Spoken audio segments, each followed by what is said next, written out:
Okay, Immigration Stat Us Podcast, Season 3, Episode 2. We are back at it, guys. Man, I'm so excited and I'm so glad to have you guys back. Please continue to tune in. But let's go ahead and give a special thank you to our sponsors. That will be the Navigators. That would be the Ministry of Ethnic Communities. That would be Uranga. And that would be the Campfire Studios for providing this awesome studio as usual. Today, we have a very special guest from the best country in the world. I'm only saying that because I'm also American. Ashley Knighton from Spokane, Washington. Let's tune in.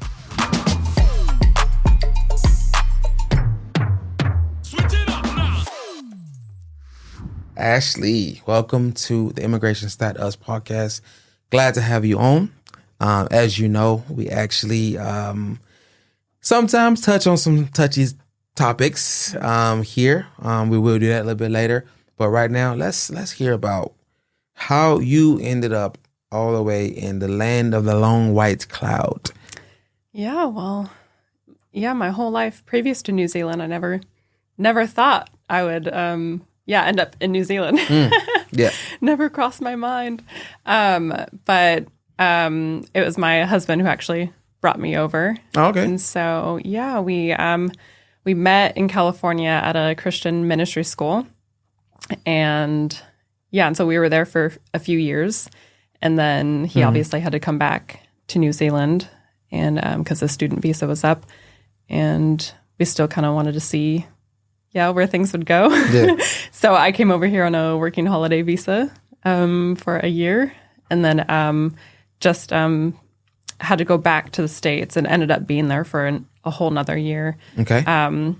Was in like a few family members' weddings, and so just kind of doing family stuff. And then I was able to come back to New Zealand on an extended visitor's visa. Extended visit. Okay. Yes. Yeah. Mm-hmm. Know how that goes. Mm-hmm. I've had 2 extended visitor visas during that time. So, all right. At what point? So you've been here for 4 years, correct?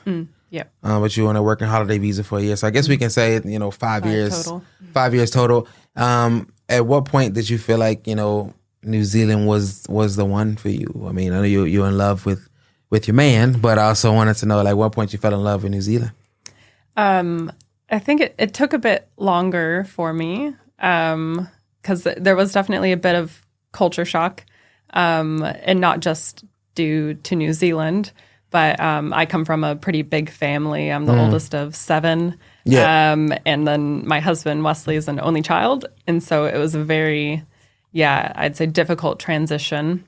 And so I didn't get to, I guess, really start enjoying New Zealand until I was here for a couple years. And so... well, what didn't you enjoy about it? Why did it take so long to grow on you? I think partially because it took me and Wesley a little bit longer to figure out if we were actually going to get married and I was going to stay here. And so I kind of hesitated, before knowing, I hesitated putting down roots, I think, and sewing into relationships. And then also just I'm from a smaller town and Auckland felt really crowded to me. Yeah. It is crowded. How many people roughly in Spokane? Spokane, I'd say the last time when I was living there, the city itself was 200,000. 200,000? But it's really spread out. Very spread out. So it really feels like 10,000. Probably, yeah. And so everybody knows everybody. Lots of trees, lots of evergreen trees everywhere. Okay. So now I understand the culture shock a little bit more. Yeah. So you come here and everything is everything, all the houses are close together. One thing that was weird to me when I came over here is the house behind the house thing. That actually is something, because in America, we got blocks. Right. It's block. It's 71st Street, 72nd Street, 73rd Street. Or if you're on the adjacent corner, so it's 71st and Palmy. It's that's American. Yeah. Okay, I'm on 92nd and Lenox. It's a grid. It's a grid. Yeah. And it's more or less you have a few cul-de-sacs here and there, but more or less you can get anywhere. You can take shortcuts and get anywhere. Back streets and back roads and alleys. Another thing they don't have here. Haven't seen an alley. Yeah. And I miss alleys. I do. I know that sounds strange. But I miss being able, because I used to ride my bikes through alleys, Gotcha. shortcuts. Yeah, I didn't do anything strange, alleys. Don't look at me like that. That's not what I'm saying. Nothing happens. Just like, what were you doing in an alley? What do you like so much about alleys? Why do you seem to be an alley professional? I don't. An alley enthusiast. Yes, I am. Because in the alley, for those of us who are pure-hearted people who played in the alley as little boys, people would throw their junk in the alleys. The old washing machines and old boxes and stuff, and then we built stuff out the alleys. But here, actually, we had a clubhouse. Like we used to watch on the movies. People would make a clubhouse or a tree house in a tree, right? Out of wood, they get the wood. And remember Dennis the Menace? Remember that movie? Yes. Yes. Yes. Yes, that classic movie. Christopher Lloyd, man. I was about to say rest in peace, but he's not dead. I don't know why I was about to say that. Christopher Lloyd's still alive, guys. Sorry about that. God bless him. I was about to say, rest in peace, Christopher Lloyd. He's still alive. But anyway, Dennis the Menace, they had the tree house or whatever, and that was my inspiration. But we in Chicago, instead, we had the alleys. We didn't have any wood. We had abandoned garages, so we made a clubhouse out of an abandoned garage. Found a few things in there that little boy shouldn't be looking at, but that's another conversation. I'm just saying the house behind the house thing was strange to me because it's like the blocks here. You can go in a neighborhood in New Zealand and never make it out. You never. Yeah. It just ends. Yeah. It just hits. It's like 6 cul-de-sacs in one. Like, this is it. Dead end street. It feels like a flea market to me. Yes. Like how it's like secret and it's like no exit street. More. Man. But that was strange. But anyway, I digress. Sorry. It's just, you're bringing me back. I knew this was going to happen, talking to you. Anytime I talk to an American, I feel like the reminiscing. It's just, everything is just like, it just comes, everything floods back immediately.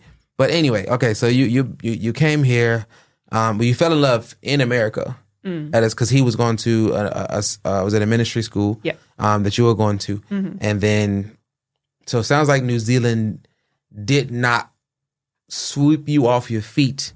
It was more of this is a persistent pursuit, and this guy won't leave me alone. And now I'm going to give him a shot because he's still around, and that was your persistency is key. Yeah, it was more. I'm not talking about your husband, by the way. I'm talking about New Zealand. It's an analogy. Okay. Anyway, forget it. Moving on. Do you have high points and low points that you want to share about like your New Zealand journey? I guess you already talked about the high points more or less, or have you? A bit. Low points. I don't know if I have like a specific low point. It did take me a while to get my working visa, my partnership work visa. How long did it take? That took a bit. Well, I initially tried to apply for it while I was in the States, but they're like, you need to live together. Oh, yeah. When you apply. And I was like, dang it. And so that's why they gave me the extended visitor visa to come back. And so basically it was like for 8 months. So after I was here for a while on it, then I could apply for the partnership work visa. Yeah. And so I don't know, probably took a year to get it. And it was actually interesting because before I applied for it, we had been referred to a immigration consultant, and basically we had our first appointment, and he was basically like, "You're never gonna get like the visa because it's joint.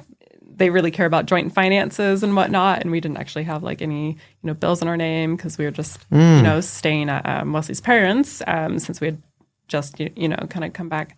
Yeah, why did they say never though? He didn't inspire much hope. Who says that? You guys were paying him? Or? It was the initial consultation was free. Oh, okay. So it was weird. And so I just went ahead and did it myself. Yeah. Yeah. So compiled about 60 pages of evidence and submitted that. So eventually, went through and got it. Yeah. And now I'm on my resident visa. We did it ourselves too. We just did you can just get the documents yourself. It's a bunch of bank statements and proof of address, proof that you guys have been sharing a life together. That guy must have been going through something personal. So you're never gonna get it. Who says that?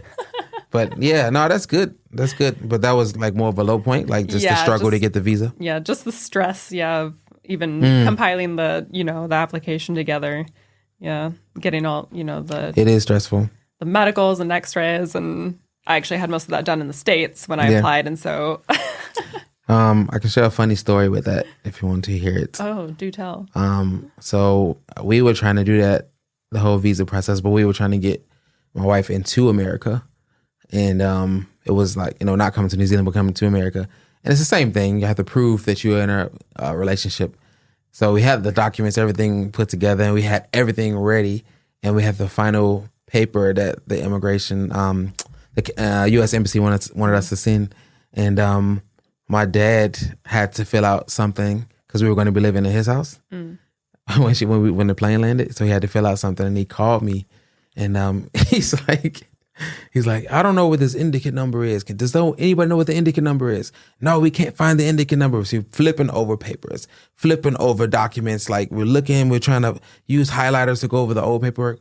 Does anybody know the indicate number? So we're looking on Google now, like looking for this indicate number. And then like we called the counselor. We're just like, please, we just want to get this thing submitted.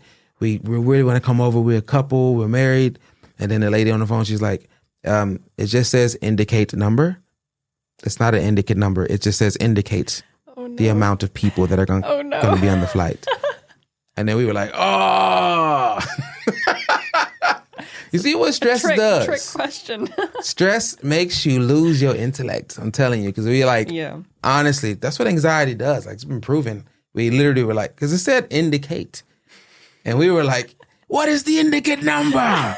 No one told me about an indicate number anywhere to do this.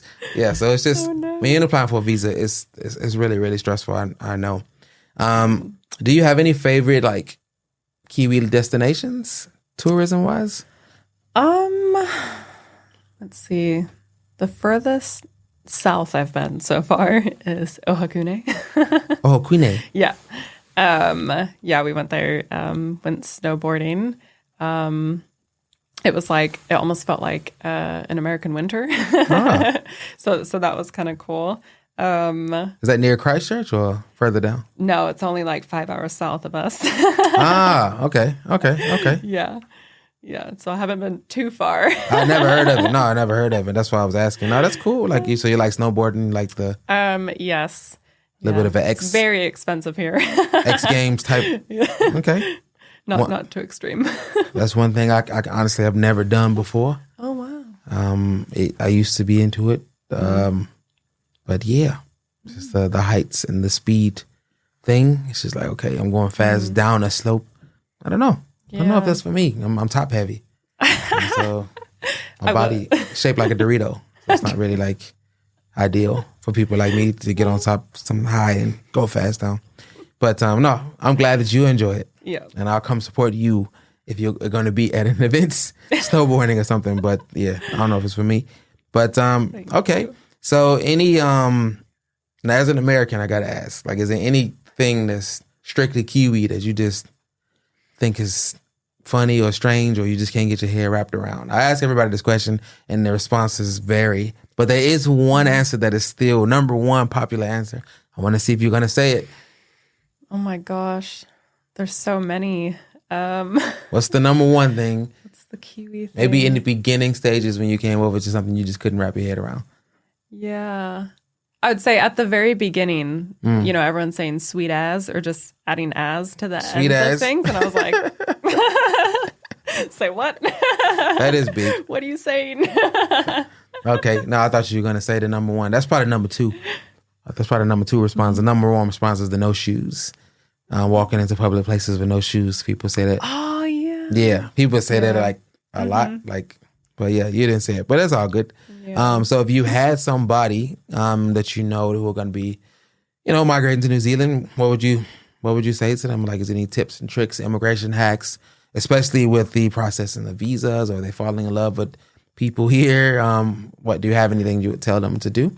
I guess for maybe people that are in relationships and one of them is Kiwi, so you already know ahead of time that you guys will end up back in New Zealand. Just start gathering as much evidence, of your relationship as possible. Just at the start, screenshotting those text conversations, maybe save them in a folder, pretty much. Yeah, because that was such a massive thing to dig through. Did you know that apparently Immigration New Zealand also, they go through your social media? Oh. Especially if you're going on the partnership thing. If you're going to go down that route, they actually investigate you on social media as well. Wow. So they be checking out your Instagram, they be checking out your Facebook, they be checking out. Not if you got a private account. So. Well, I don't know. This is just a rumor. I don't know if it's true or not, but this is what I heard that I knew someone who got challenged by Immigration New Zealand about something that was posted up, about their situation, their personal situation, because they said one thing on the paperwork and then posted another. Wow. Yeah. Because people do try to scam the system. Yeah. There are a few people out there, not you obviously, but there are people out there that think that that's the way to go, trying to get into New Zealand. Yeah. New Zealand at one point, and it probably still is. It's in the top 5 destinations for families to try to move into, or even just single people try to move into. People trying to start. Anybody wants to start over. They want to come to a place where they can just be free and express themselves and still hope. And dream and New Zealand is, after being here for 8 years, I would still say it's at the top of the list and bar none, one of the best places to be, just for dwelling and just having a peaceful life.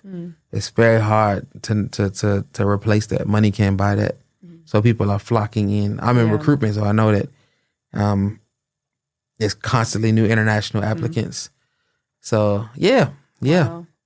Yeah, it is. It's crazy. But do you have any final thoughts on your journey, or any other thing you want to share on that?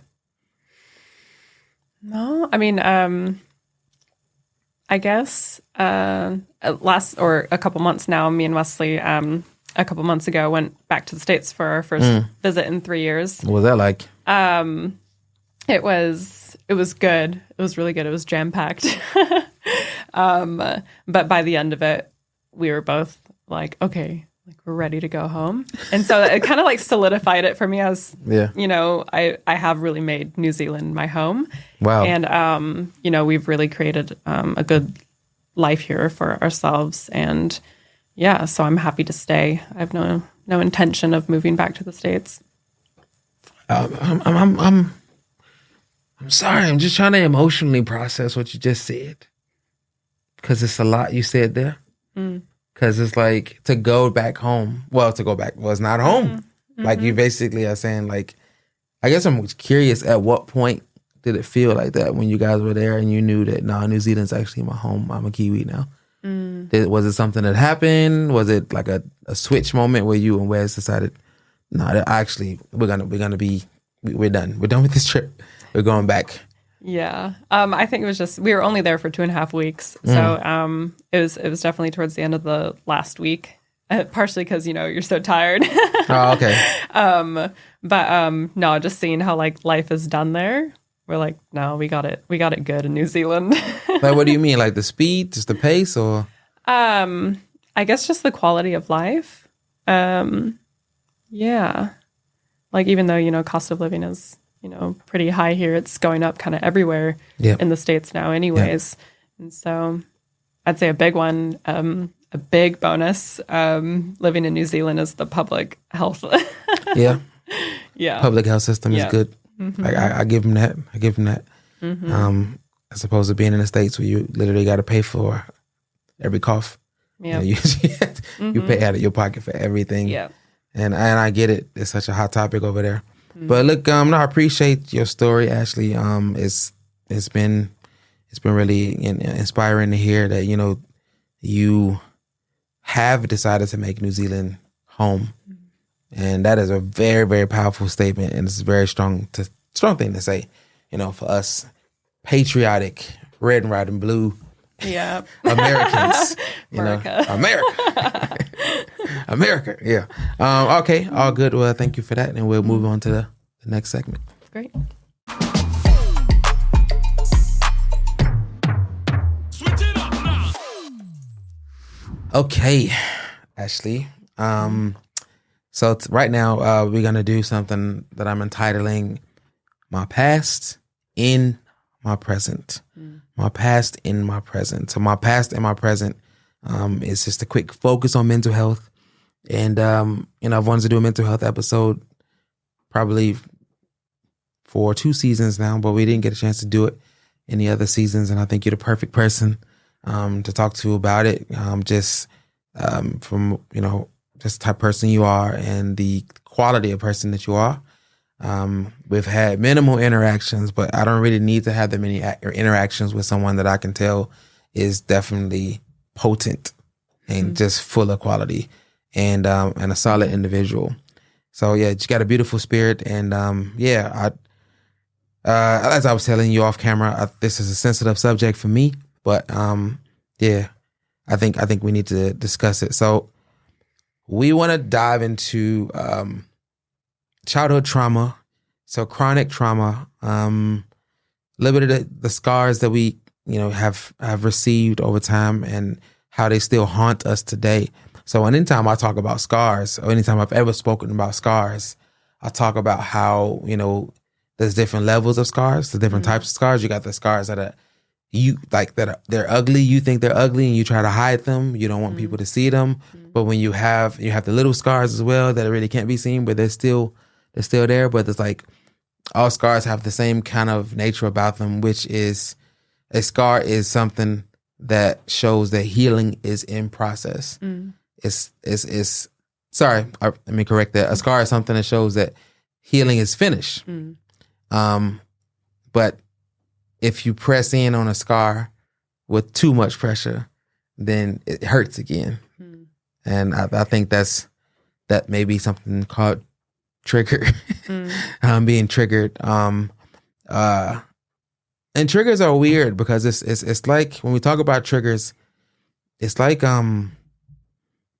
you feel like it's something that is real and is right there. It feels real. It feels relevant. It feels like the pain that just happened yesterday. But actually it was 5 years ago, 15 years ago, 20 years ago. But when you get triggered, your mind goes into this really, really, really strange mode where you just like almost primitive, you go back. So yeah, we want to just talk about those things because I know a lot of people are dealing with that. No matter how much money you have, celebrities, non-celebrities, no matter who you are, everybody has to deal with their past trauma. And how you deal with it is pretty much what makes you who you are. So I like to talk about that. So when it comes to triggers in your personal journey, have you found any good ways to help you avoid and overcome them? I know it's a loaded question. There's so many. No. Yeah. It's still a process. I'm walking out. I don't know if you ever reach, the point where you're like, okay, I'm done. Like everything's sorted. And so I'd say my, I guess, emotional growth and healing journey has been happening for solidly the last 7 years. Yeah. And so, man, from where I've started to where I am now. Well, talk about it. Let's talk about the major wins, some of the major things you've overcome. Yeah, I'd say I guess it really started for me when, me and Wesley started a relationship with each other because he was like my first real boyfriend. And and so it was really interesting because he was quite in touch with his emotions. Yeah. And I was like, what? Yeah. we don't do that in my family. Yeah. You know what you're feeling and you can verbalize it. I know, man. Yeah. It's the different family dynamics is tough if you don't really talk. Yeah. I was highly emotionally inept. And so we actually started out with, there's this, we just Googled it and it's like a feeling wheel. Yeah. And so it's a chart. And so it starts out breaking it into big quadrants. Is this a negative feeling or a good feeling? And then it narrows it down from there. That's cool. And so that's actually what I started out with. For identifying actually. I need one of those. How I was feeling. Yeah. I need one of those for road rage situations. What am I actually feeling right now? Yeah. Yeah. And a lot of the times, the thing that's setting us off isn't actually the issue. It's a red flag to a deeper issue. Yeah. Yeah. Something deeper we're dealing with. I would say probably a pretty common trigger for me, as Wesley is well aware. Just, I think any like critique when anyone gives me like a critique or feedback, my standard like reaction would be to like kind of like defend myself. You feel judged? Yes. Just from past childhood experiences, and so just been working on like don't react, respond. Like what are they in the moment? Like and so just what process trying have to take you the feedback. What process have you developed to kind of get you to walk you through moments like that? I mean, I still am growing in that. No, I know you're still growing, but I'm saying. So I think the biggest thing for me was actually just identifying like when it was happening. Oh, okay. Yeah. And so actually, catching myself in the moment, or even, it helped because Wesley would call me out immediately when I would do it. And so that actually helped me be able to, begin to identify like in the moment or before I did it. And I think it actually comes down to actually like a foundational belief. And so, how you behave. That's actually good, yeah. Yeah, how you behave and how you act is actually linked to a core belief that you have, whether you're aware of it or not. And it's really interesting because I actually just started counseling for the first time in my adult life. And it's been super helpful because he's just a very like practical guy, my counselor. And so together we identified a core belief of mine, and one of them was that I don't trust people, that just kind of in general. Wow. And so I try to just do everything myself because I can't trust people to actually like come through, with it or, complete something. And it was really showing up like at work because I was so stressed and I was just taking on so much work because, not like trusting my like underlings to, to get things done and to do them well. That's a big one, man. Trust. Yeah. That is a biggie. Yep. It's going to be so hard to not go down so many rabbit trails with this conversation. That's a biggie. Like just not, cause at the end of the day, you don't really want to be like that. You want to be able to trust. Yeah. I'm saying that because I can relate. Like I kind of feel like I have a Batman mentality. I don't know how much you know about Batman, but. Oh, I know a lot. It's Wesley's favorite. Okay. So that's pretty much the Batman character. That's pretty much how I approach life. Like Batman, the coolest thing about Batman is he just always has an answer for it, whatever it may be. Every negative situation that could happen, every worst case scenario, he's already thought it out, which says a lot. The dude has some issues. He's sitting in a cave in darkness thinking about bad things that could happen. But then he makes contingency plans for each one. And that's pretty much how I approach everything. I'm just like, I never feel like I can be too overwhelmed by anything because I'm always prepped for it. But at the same time, on the flip side of that, it just shows that you think that you can't trust anybody and you can't let anyone in because you think that you have to handle everything and everything is on you. And if you don't figure it out, it's not going to get done. That sucks. That really sucks because that's all it does is keeps you in a high state of anxiety, which is why Batman never ever got with Catwoman. He never really settled down with anybody because he can't trust anybody. He just stuck with himself. Him and Alfred, stuck in the house together. He don't even really trust Alfred, really, deep down inside. Anyway, we're not talking about Batman. We just, it's just the triggers. But anyway, go on. You were heading down a really good track there, and I cut you off. Just talking about that, identification, the core belief. Which I realized was, manifesting as basically, not letting people in to actually help me because I don't trust them to actually, do their part and and whatnot. And and it's interesting because up until a couple years ago, I never would have thought of myself as a stressed person. Yeah. I would always say, I'm just real chill, like go with the flow. And I'd say for the most part, I am. Yeah, for the most part, you are. That is who you are. Yeah. Yeah. And so I would say that's my like genuine personality. But with this, in, I guess, childhood, trauma that solidified this core belief, it's like, I guess it's actually like an antithesis to my true character. And so, very interesting. So you would have got hurt at some point a long time ago as a little girl? I guess, it was more so, I wouldn't say it was a single event, just adults in my life just had a pattern, of not, doing what they said they would do, or some of them just being, very emotionally immature. And so me just having to kind of, stand up and kind of take like a leadership role as a child. And just with my younger siblings. And Did you have any issues with rejection coming up? Nothing like that? No rejection. Yeah.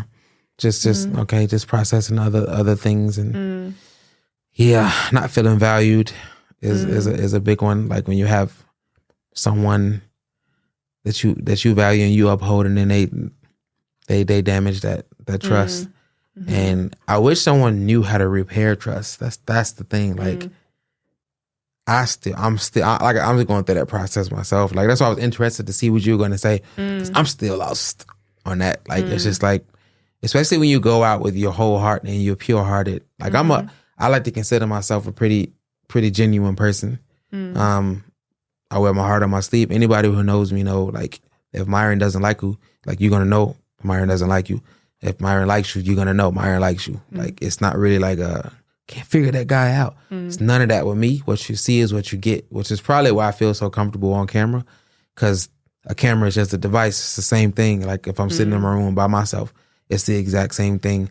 But in saying that, because of the Batman mentality, I am still pretty guarded, and it makes me wonder, is there like a deeper version of myself, or is this the version of myself that I built? Yeah, which is deep. That's like on some Inception level type stuff. Like, that I build this version of myself because I don't trust people with my heart. And it's like, I have to ask that question, because I get triggered a lot, and then I think I just answered my own question. When I get triggered, I do have another version that comes that I do not like very much. Like, and it's just like, man, like, I also, with the critiquing, I've worked on that one though as well. I used to feel extremely judged when someone would say something to me. I used to have a really big chip on my shoulder, and I couldn't take anything that anybody said. And I would just like fight back as soon as they said something, or try to explain myself over and over again. When all they were trying to do is give me constructive criticism, where they literally are just they're trying to help you, but I felt like they were judging me and trying to make me feel bad. I'm not even joking. Like, up until like 18 months ago, I literally felt like the whole world was against me. And I know that's really sad to say, but that's what it felt like. And I think over time I had to come to the conclusion, identify, hey, this is not who they are, and this is definitely not who I want to be.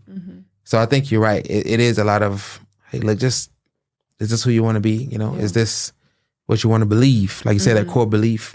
Yeah. It's actually really, really, it's really hard to do, because I'm still getting triggered by certain things. But yeah, it's a tough one, man.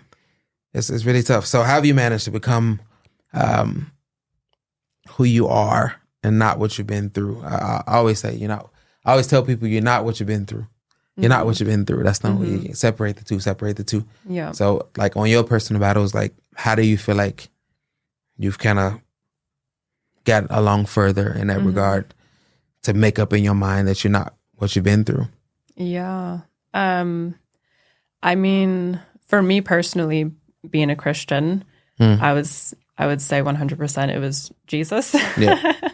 That's the answer. That's the answer. That's like answer. my because that's where my journey began. Is at ministry, at the ministry school. Yeah, and so that just really jump started just the healing process, and having Jesus as this person that he actually knows me completely, like even the parts I wish he didn't, and still accepts me and chooses me, and so I'd say he's been very I think gentle with me with bringing things to my attention that I need growth in, and also just being married.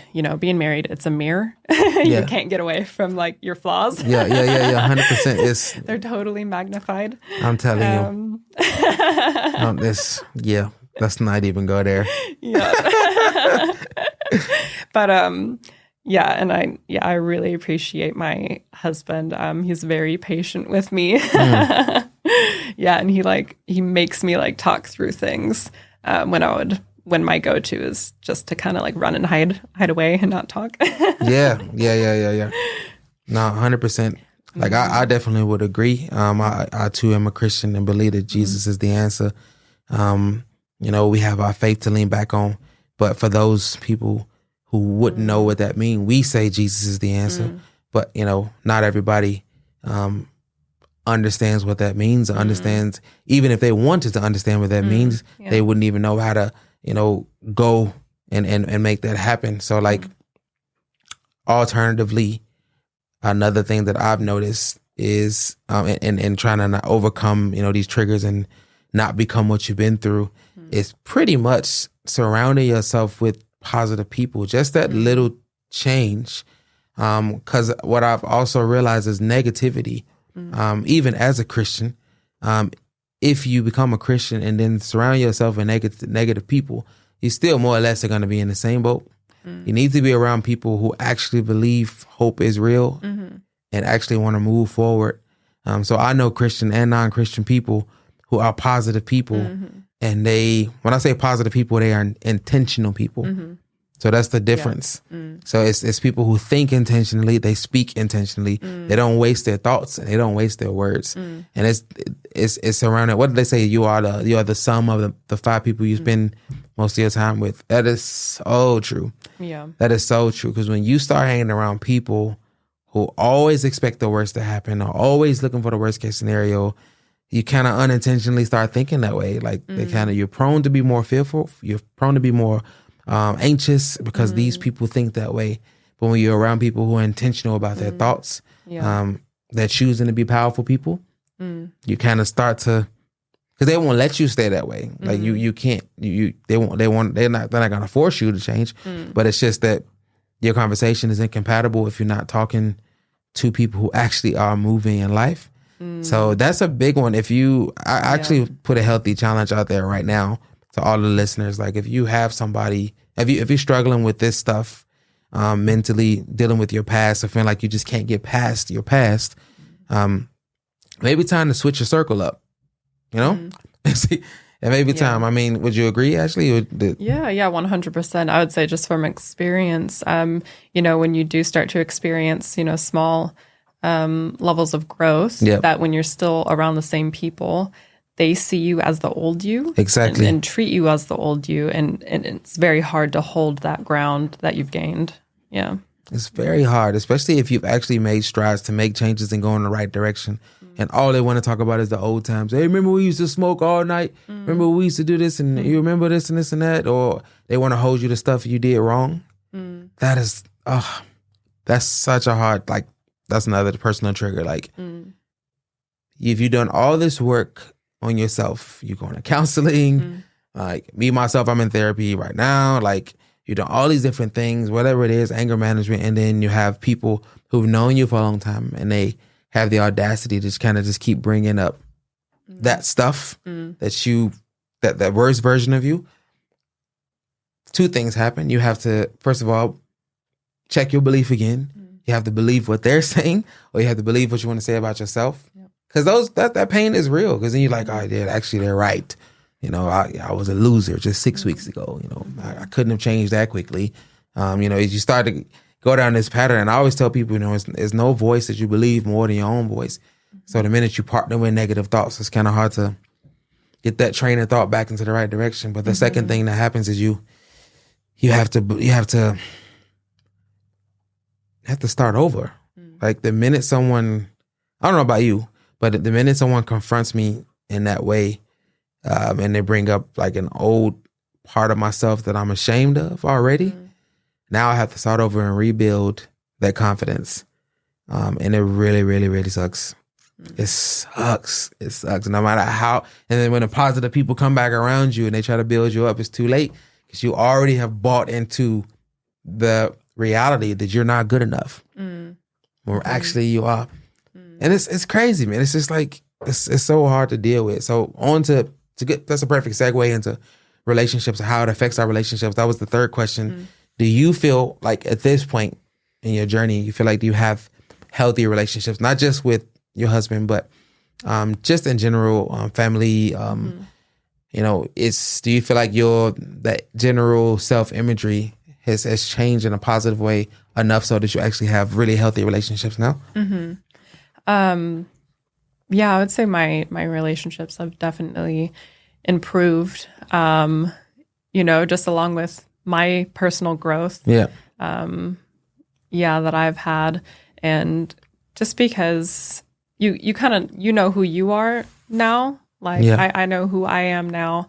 And, and so I can, I don't know, it's hard to put into words. I think it's like the more you know yourself, like your true self, the more you can love other people, even, with their flaws, and it doesn't become like a trip up for you at all. And so I'd say for the most part, I have very good family relationships and, great relationship with my husband and really good friendships here in New Zealand. And, yeah. I saw this Facebook post a few weeks back, and it had like it was classifying types of negative people. It was pretty interesting. I wish I should have brought it here or saved it on my computer, but I know one of the negative personalities, I think they were called, the post said energy vampires. They have you seen it before? I think so. Yeah, something about the it was really interesting. Like these type of people suck the life out of you, literally. You got the passive aggressive people. You got the people who are just narcissistic, just the narcissistic personality that comes in and just doesn't understand that the world doesn't revolve around them and you need to get on that train. The complex thing is these type of personalities are in our family. These people are people we love. These people are people we cherish. But they don't know that they're like this. Yeah. So one of the things that I learned a couple of years ago that really helped with people like this is pretty much how to steer the conversation to set up boundaries. Yep. Boundaries. Boundaries. Oh my gosh. It's changed my life. Because I used to think that I especially with family, they feel like they're entitled to certain spots in your life, and you feel like you have to give it to them because they're family. Yeah. A lot of people are dealing with this right now. Somebody's on the phone right now to a family member they don't want to talk to because that family member is not contributing anything positive into their life. They're just draining or they're offloading. I forgot the other category of person, but it's somebody who literally just dumps all of their negative junk on you. They're having issues in their life, and they only call you to dump. They only call you to dump. It's just like, yeah. And it's just like, oh my gosh, it's such a meaty one, man. Like it's so hard to put all of this into words, but it's like when you're dealing with people who only call you to dump, or they, as they call it, vent. And then, you have friends, like you feel like you're not being a good friend if you don't let them vent, But is it okay? Like, is it really okay? Because you said to them verbally, anytime you need to talk, give me a call, right? And then when they call, it's probably at the most inopportune time, and they call and they're just venting they're gossiping, they're crying, they're screaming, they're swearing, all of this stuff, and you're there trying to be a good friend. Meanwhile, you're not really giving yourself much self-love because they just leave you however, in whatever shape. And it's really sad. And it's really interesting to think about. It's like, cause then you like got this guilt thing. Like, am I being a good friend if I don't stay on the phone for 45 minutes and let them bad trash talk their husband, you know? You know? Yeah. Yeah, they probably would cut it a lot shorter if you just asked them what are they doing to fix it. Yeah. Oh, but that's another thing. See, man, when you do that and you put the accountability thing on, it changes the thing. It's just like, oh, actually, I didn't call for that. Like, you're not really being supportive of me. Like, all of a sudden, you're not being supportive, because you just asked them to be a little bit accountable for what's actually happening. Like, I can't stand it, man. I'm struggling with it more so with family and I'll say family and friends of family, people who are almost like family, but we're not really related. But I feel obligated to do that and let them abuse me. And that's probably more of a me thing. And it's probably, as we talk, I'm starting to feel like a counseling session. It's probably more of a, I believe this is something I believe that, I'm supposed to do that. I have a family member right now that I'm really concerned about that will remain nameless. But I told him, man, like, I hate that you are the one that people dump on. And he thinks is his job is at this point, he actually believes is my responsibility. Yeah. Because when you do that, then people see you as a reliable dumpster and they trust you to be able to handle all of their junk. And they come to you and they just dump, not worrying about what state you're in. And it's just like, I'm watching him and I'm just like, man, please stop. Just don't answer the phone sometime or don't get involved. He literally puts his Superman shirt on and he goes right into it. But I think that's more like you said, the inner belief, he probably just believes definitely he has to save or, like he can fix these. Like he can fix the problem or, but it's one of those things, man. It's really tough, but the energy, I gotta find it. If you guys can find that thing on online, please try to find it. It's a really cool looking post about energy vampires. But it's I brought up energy vampires because it's definitely on the subject of us trying to heal from these scars, because 9 times out of 10, one of those energy vampires will remind you of what you've been through. Unintentionally most of the time, but now you're back here again and now you're actually pampering someone who's causing you pain. And it's like, it's hard. Yeah. It's definitely not easy. It's just it's just hard. No one means to be like this. No one means to just purposely like do that, and no one means to stay in the state of you being like not really being able to heal from scars. Because I know it's a great deal of shame that comes over me after I've had an anger fit. After I've punched a wall, like after I've whatever, like, after when you finally come to your senses and you realize I just got triggered and I needed to have some self-control there. You just feel like crap. Yeah. Yeah. I think something really valuable I learned while at ministry school is like you're caught up in a cycle of something or you've got some kind of addiction. Like, you don't just try to stop doing it right off the bat. Like the first, the next few times it happens, after it happens, actually stop and think, what was I feeling? What was I feeling right before that? What happened? What events happened, that led up to that? And so it's identifying, like you said, those triggers, and then, getting down to the root. Yeah, but then what? Like I've always wanted to know, like, definitely get down to the root. 100%. I totally agree with that. I definitely agree with that. But it's like, when you get there, what if it's too scary for you to deal with? Because it's a root for a reason. Like, what if it's too overwhelming? What if it's too much? And you always think about all these mental health initiatives that are up and running right now. And the money is there. It's not about the money. It's just that people kind of really struggle to know what to do with the mind. Like, unless you're a neuroscientist, and you definitely understand every little piece about the mind, more or less, and or really, really, if you're like a doctor in psychology, you got, unless you're one of those people. It's an enigma.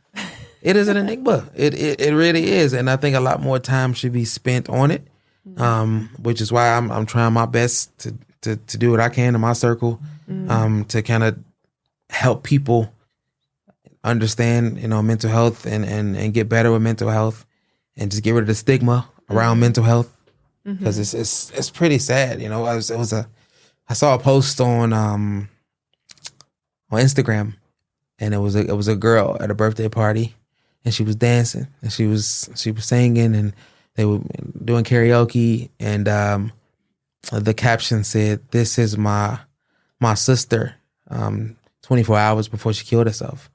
She said, "This is what suicide can look like, just so you know." She looked ecstatic. She looked so happy. She looked so happy. She was dancing. She was loving us, just loving the party, and gone the next day. And it's just like, man, we have to do something. There's got to be something that we can do. There's got to be something more we can do. We're losing really, really good people. And it's not always suicide.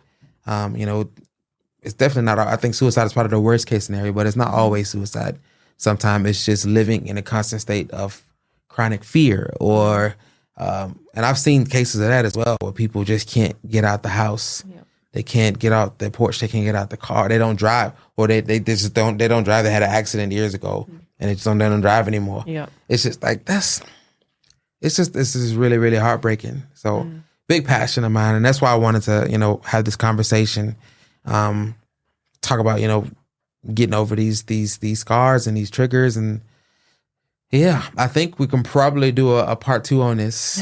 There's so much. It's so much. We can probably do part 3, 4, or 5 on this. It's so much, but I'm glad we were able to dig into it a little bit tonight, and just check my time. Okay, I think we'll wrap it up. I think we'll wrap it up, because I know that I can go for hours on this, and I'll probably start crying eventually on this, because I'm so passionate about it. But thank you, Ashley, for coming on and just sharing your story, and encouraging the listeners with even the little steps that you've made along the way. Do you have any other tips or little steps on this subject you want to share? I guess just going back to, when you identify, what core belief, or which is probably a lie that is causing you to behave or feel a certain way. It's then identifying, okay, what is actually the truth? And actually my counselor says, you say that truth out loud 3 times a day for 30 days straight, and it becomes a core belief. Wow. Yeah. So 3 times a a really day. Practical tool. Okay. That is really practical. Thank you. Thank you. Yeah. Saying, so pretty much, for example, if I was to think that I'm a screw up and everything I touch breaks, if I thought that about myself deep down inside, if I say the reverse, I'm actually not a screw up, everything I touch succeeds. And I say that 3 times a day, saying it out loud, that affirmation, okay. I can get on with that. I definitely can get on with that. So your words have power, even the negative ones that you speak over yourself. 100%. Words do have power. So with that, we'll wrap it up. And I hope to have you back on a future recording. Thank you so much for your time, Ashley. Thanks. My pleasure. Wow. Very insightful episode we had there with the Immigration Status Podcast. Today we went a little bit deeper, and we talked about our mental health, and our mental health is important, but we also learned of the wonderful love story, the immigration story, from Ashley Knighton. I want to thank her again for coming on. I also want to thank our sponsors, Navigators. Thank you to Uranga. Thank you for everything you're doing here, and all our connections that we're doing. Thank you for the new website we have as well. Please check out the Uranga website. Ministry of Ethnic Communities, thank you so much. And Campfire Studios for providing this amazing facility that we use for these recordings. So keep watching, guys. There's a lot of things on the way, but I won't say too much now. I'll zip it. Thank you. Keep watching. See ya.